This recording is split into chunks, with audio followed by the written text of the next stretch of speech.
Hello, I'm Cecilia Louie of Papers In. In this video, I'm going to be doing a review of a book called Papercut Landscapes by Sara King. I was not paid to do this review, nor did I receive a free copy of this book. I first heard about it from Ann Martin's blog, All Things Paper, and then I requested it at my local library. So if you want to support an author or artist, this is a great way to do that. I was so inspired by her joy, which is so evident throughout her examples, that I had to make a birthday card in her style. My friend and I love to garden, and she loves bunny rabbits. So I put a pair here, and they're just looking at my garden here. They're longing to pilfer it.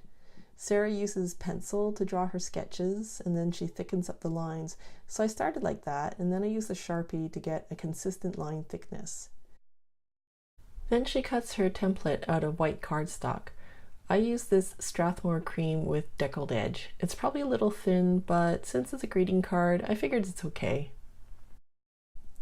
Sara cuts her colors out of cardstock, but I'm using Daiso paper. I didn't have any transfer paper, so instead I just used a pencil and cut along the lines. Then I glued it with my fine-tipped glue bottle, or sometimes I'd reach for a glue stick. Sara does a great explanation of how to layer each section at a time and how you don't have to have every detail cut out because you can overlap them. Sara's projects are more detailed and intricate than what I'm showing you here with my small first example. And I was worried I didn't have enough patience because I normally cut things with a machine.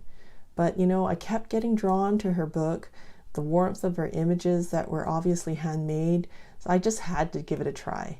Sara gives a great explanation about how to transfer your image, tips on hand cutting, colors, sketching, adapting photos, and it includes templates for you to follow.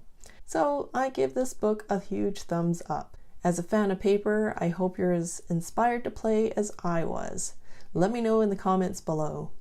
I'll leave you with a quote from her book about how to find your voice. And she says, "At first, I was very self-critical of my drawing skills, but I learned not to compare myself to other artists and to work with what I've got. Once you move away from what your perception of what a good artist is, you'll find your natural talents shine through."